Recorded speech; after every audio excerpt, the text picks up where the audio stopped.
everybody, my name is Puppetine from the Geeky Puppet Show. Man, that name is still getting hard to get used to. But we are here today to talk about Supergirl. We talked about Stargirl. We started the night off great. I don't know what else to say. I'm not gonna end. It's going to end the opposite. Yay! But before we go ahead and get into the show, let me go ahead and introduce that co-host, that frog you all know, some of you love, Froggy. That frog with the log, that's me. What? I left the log at home. So now I'm just a frog. Leave it at home. Don't bring it up again. Well, what's wrong with my logs, bro? You hate my logs? Yes, I hate your logs. Don't tell me about your logs anymore. You're anti-logs. You're anti-frog logs. Logs don't matter. Logs do matter. Hashtag it. Hashtag all logs matter. And that is a part of the... God. I wish it wasn't a segue. It is a segue into this episode. Ask me about my log agenda. Well, they're going to tell you about their log agenda. This episode, rather than focusing on the plot at hand, they decide, our plot at hand doesn't matter. It's time for Kelly to become Guardian. How? Well, after the building collapses, all the people in the area are affected by fifth dimensional energy that was torn throughout it. Some bluey alien crap. Yeah. And so everybody's getting sick from it. There's the congresswoman who was the bad guy 2 episodes ago. Bad woman. Bad woman, not bad guy. Don't misgender her. Bad lady. Lady, yes. Boss lady. She is also affected by this debris, but... Yeah, she's stubborn and demands there's a new experimental drug that will cure up her lungs, and she's like, get him here. And the guy's like, that's expensive. She's like, I don't care. You know, either you guys want that extra medical grants, you know, more money, or you don't. So the guy gives a drug, and he says, like, here you go. This hands her. This is weird because she injects herself. Yep. Because most doctors wouldn't let it. Most doctors wouldn't do that, but it's off the books, though. So anyway, well, the guy didn't mean for her to inject herself. But he handed it to her. No. He put it on the table, and she picked it up and just went ahead and did it. Oh, okay. I guess go that route. But either way, this drug interacts with the fifth dimensional energy that's in her and allows her eyes to glow icy blue. And then she realizes, you know, whenever she makes a wish, something happens, and she steals that energy out of the other people. Yep. Causing them, you know. They start, not dying, but getting close to death. Yep. Well, because which doesn't make sense, because I thought she's stealing the fifth dimensional energy out of them. Is the fifth dimensional energy the only thing that's keeping them alive? No. Basically, it's helping them stick around, and I guess her taking it from them is somehow affecting them. This is just poor writing, because honestly, later on they say, "Oh, the fifth dimensional energy is what's making everybody sick." But if she's pulling all the fifth dimensional energy out, why are they still sick? Yeah. And then not only that, you know, towards the end is even worse. But we get to see the first thing where she goes. I mean, and I don't want to be rude, but she does bull up at them and accuse. You know, this is Kelly. She goes to the superhero, says like, "Well, you guys don't care. You're too busy." And they're like, "We're fighting the big bad guy, Nixley, who's caused all this mess."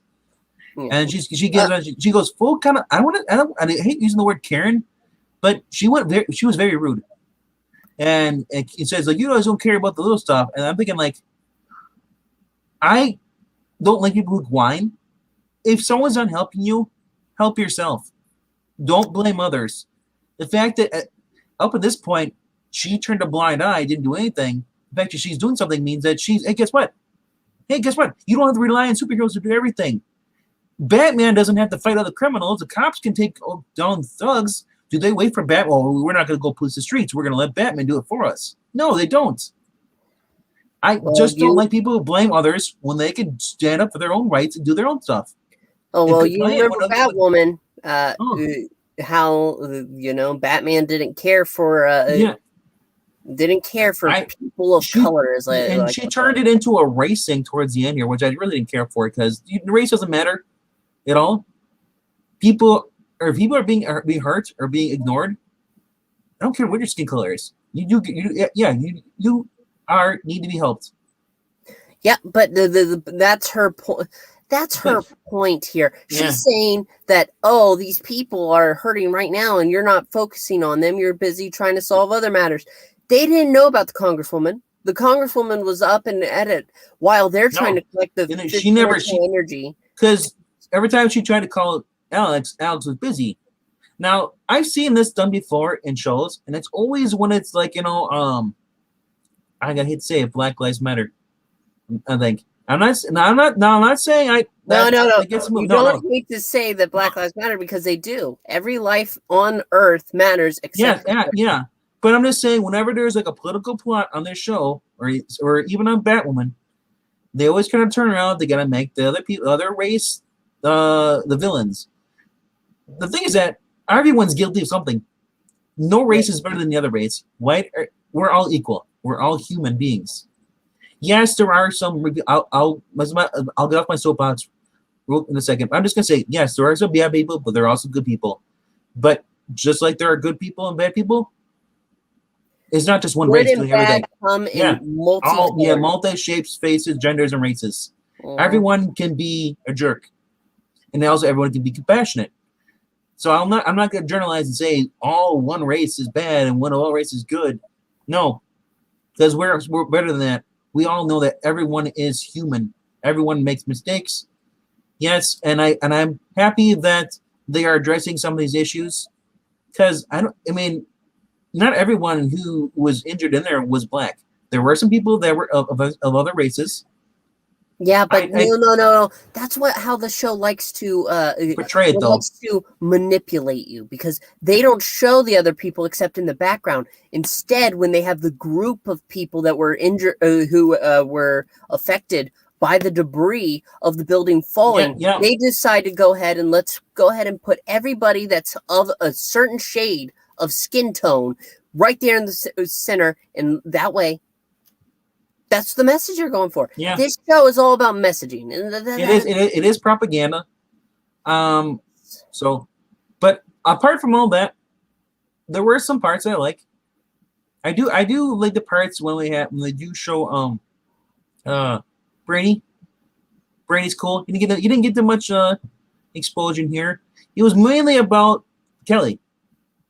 It was all about Kelly. Yeah.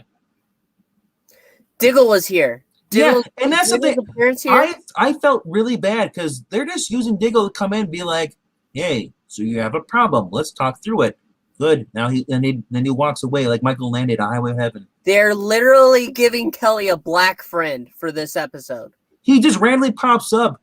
Hey, it sounds like you need some advice. Let me give you advice. All right, I'm just gonna walk away because I'm not important anymore. Yeah, and it's like what using Diggle. Because Diggle is an awesome character. The fact that it's awesome they're bringing him on the show, but they did this on Batwoman too. It's just, why is he the old man that has to give people advice?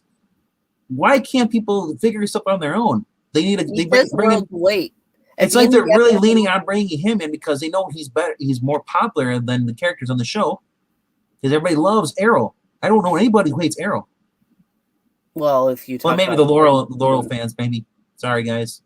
But if you talk about certain seasons, there are some people. Yeah. Big fans. Yeah, but I'm just saying, give the guy a Green Lantern show. The guy, you talk about oppression. Why doesn't this guy have his own Green Lantern show? Why doesn't he have his ring? CW. Diggle, if I can say what I want to say, Diggle. Sorry, are you not hearing me? Are you not seeing me? I'm talking. You're not hearing me. You're not seeing me. It's all about you because you're. Oh, it's all about you. Me. Yeah, it's all about you now, isn't it? Huh? See, kids, that's what happens. That's what we saw on the show. All right. Hello to Marania.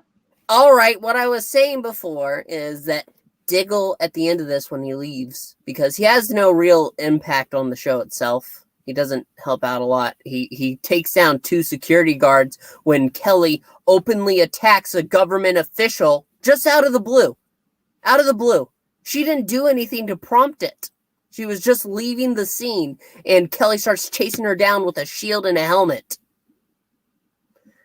And then, of course, she does use 5th dimensional energy, in which case, if she had done that before, then there would have been a good excuse, but there wasn't one.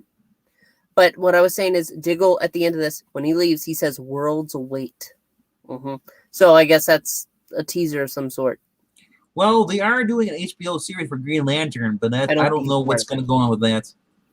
I think that's going to fall through, and I think he's going to have his own CW show.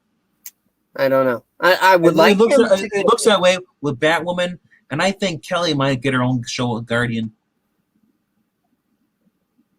They're really pushing this stuff, bro. Again, we also have Naomi too. Naomi is a different matter. Naomi is a different thing. I'm not talking. I'm just saying that they're starting to push certain characters because other people are leaving. So anyway, let's get back to this show. I want to put. I don't want to say. I don't really care when you preach to me. But I do enjoy the characters in general. Supergirl. Smoking and leaving in the pants. I won't lie about that. She does say some stupid things, She apologized to Kelly after all this, she apologized, but then Kelly gave her a half-assed apology back. Like I said, as Marania in our chat pointed out, Kelly just gives off an entitled vibe. And yeah. I just it does bring up the thing. It's we've got I don't want to get too political on this blur, but people point out, why doesn't Batman save the black kids? I've heard this before on the argument. If you actually read the issues, the comic books, he did save a kid. He actually helped him out. Not only that, he gave Lucius Fox a freaking job. He played his son, Batwing. So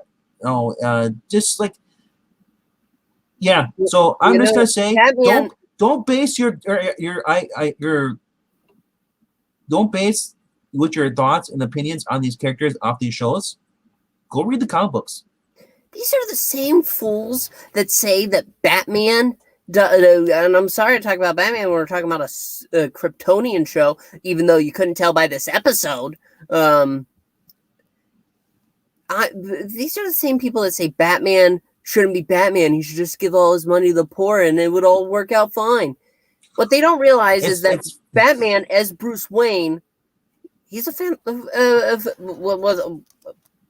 He gives to all sorts of charities. He tries funding all sorts of projects to help better Gotham. It's just that there are some threats out there that the police aren't handling. It leads to the city going corrupt, and that's where the Batman steps in. But no, people don't realize that. Yeah. And these fools just don't understand the characters and how they are truly heroes and just like to just wipe it off. All right, but getting back to this review. As we said before, the lady was stealing the magic, fifth dimensional magic, out of the other people's bodies in the hospitals, and they were getting worse. So what happened is that Brainy built a device to steal the fifth dimensional out of those people's bodies. Guardian uses it. You stand up on the rooftop while Supergirl is fighting against the mayor, who's gone full imp mode, and she steals energy out of her, and then gives it to the people. Takes it out of the white woman, and redirects the energy into all the black people in the center shot there. I mean, and this is the energy. If you think there's no hidden agenda behind this, I know this, and this is, we usually don't get into this, but that was just kind of like crappy writing there, like. Yeah, because this is part of the stuff. Yes. Phil. Well, I don't think it's throw. Philanthropist. Yes, throw, not throw. Throw, pissed. I don't know. Yeah, Maranya knew what word I was trying to go for. I just didn't want to. Anyway, world jumble. This is an episode. It's just a guardian. Her becoming guardian. if you're looking for more meat potatoes about Nixley barely in this. You can skip this episode completely and won't miss anything. You know what? This episode actually gets in the way of getting to the point of let's find Nixley so that she doesn't get these stupid. Like I said, this was a filler episode instead they made it very political instead of just giving a normal filler. But there is actually a device that they can use to track down. Nixley. Yeah. Isn't it weird how they'll give you like a small tidbit and then the rest of the episode would just be something that does not matter whatsoever? Like to the actual show itself. You're missing the point. They have to use the device that they were going to use to track down Nixie in the orb to find Nixley, and instead use it to make a device to transfer all the energy out of the woman and then just spread it across the people that were in the hospital. Yeah, but at the end of this, now they've created a roadblock. Yeah, and not only that, at the end of this, we see Nixley with Mitch. I think his name is the alien. They're in a ship, and at the orb glows, and they dislocated the courage totem. And guess what? Who's the courage totem is? I guarantee it's going to be Kelly. Like they're gonna have to go after her. I'm pretty sure the totems are the items. Each of their items, not people? Yeah, no. You're thinking of the paragons. Well, who's to say they're not going to just go after her? Evil Nixley going after a black woman. I'm just so tired. I don't know. I really like this show, but then it goes really political. And I'm a person who doesn't like politics whatsoever. I'm not into the whole Trump. I'm not into liberal stuff or any of that stuff. I just want to watch a show that does not reflect the real world. This is my escapism, you know? No, they don't want to. Am I a selfish frog for just wanting to have a moment to myself where I can watch something and not be reminded of what's going on in the world? No, they don't care. This is their soapbox. Yep. And they're going to push it. And the only way that it's ever going to stop is if people don't watch. But the numbers have been going to such a point that it makes sense that they're ending now. This is the final season. We are ending this show. We are going to follow it through to the end. Oh, gosh. But the great thing is that we have Stargirl review. It's on Tuesdays before this. And if anybody's watching Stargirl and then watches this show, you can see the writing difference. You can tell that people actually care over at Stargirl about the characters and the stories involving the characters, rather than pushing some stance into people's faces. No, but that about does it for us. I really think it does. I want to thank. Yeah. This show's so bad, I'm going out of focus. Thank you. I need my energy back, bro. I'm fading. Thank you, Evil Black Cat and Maranya and Tillium. Thank you so much for showing up. And to all the people watching, thank you. If you enjoyed this recap and review, well, go ahead and let us know in the comments. If you disagree with us, please tell us why. Go ahead. We want to hear all sides, and you won't be attacked for it. If you are attacked for it, well, we'll come to... if anybody's mean to you in the comments, we'll remove those comments. Remove all hateful comments. Yep. No hate. Hashtag no hate. Mm-hmm. Yep. No hate at all, sir. Maranya, hashtag it. Show it. Show it off. Like I said, if you really like this episode, you really like this stuff, more power to you. I'm just a very anti-political person. Tell me why. I have a phobia of Backstreet Girls. Or sorry, Backstreet Boys. They are kind of like girls. They lose high. But I still have a phobia, and I'm not going to tell you why. I want to know why. You can't handle the truth. Hashtag no hate comments. There we go. No hate. And you know what? If you do disagree with us, please tell us why. As long as you're civilized down there, you're a-okay. But also make sure to like and subscribe. We're trying to build up a base here, but we need those numbers to grow. And if you're new, we're going to be doing these around roughly the same time every Tuesday for each show. So make sure you click that bell. But just in case, look at the time that we launch, and that's going to be the typical time. I believe it's what time for you is it now? Is it 10 something? You're Eastern. I'm 10:15. It's going to be 10:15 from now on Tuesdays. Yep. For Supergirl. Yes, barring any personal life circumstances. And then 90 is it 8:05? 9:05. 9:05 for Stargirl Eastern. 9:05 Eastern for Stargirl, and 10:15 Eastern for Supergirl. And check us out on Twitter too as well. Mm-hmm, mm-hmm. We're on Twitter. We do post the links to this. We also give you reminder tweets. We do talk. We're on Twitter. We're talking there. We're also on Instagram. Yes, yes. So I believe you have the information for the links of where we are on social medias on the description of this video. Most of them, yes. Mm-hmm. And also check out the Ko-Fi, because the Ko-Fi, we do comic book readings on here, and comics cost money. So if you can throw it all our way, it would be more than appreciated. And if you have a specific book that you'd like us to read, well, go ahead and leave it with your tip, and we will put it on top of the reading list. And if there's a superhero show that we haven't covered that you think that we might be interested in, let us know. Mm-hmm. But until then, thank you so much one last time. Before we say, bottom of my broken heart, goodbye. Bye. Guess what? What? Inner Drive!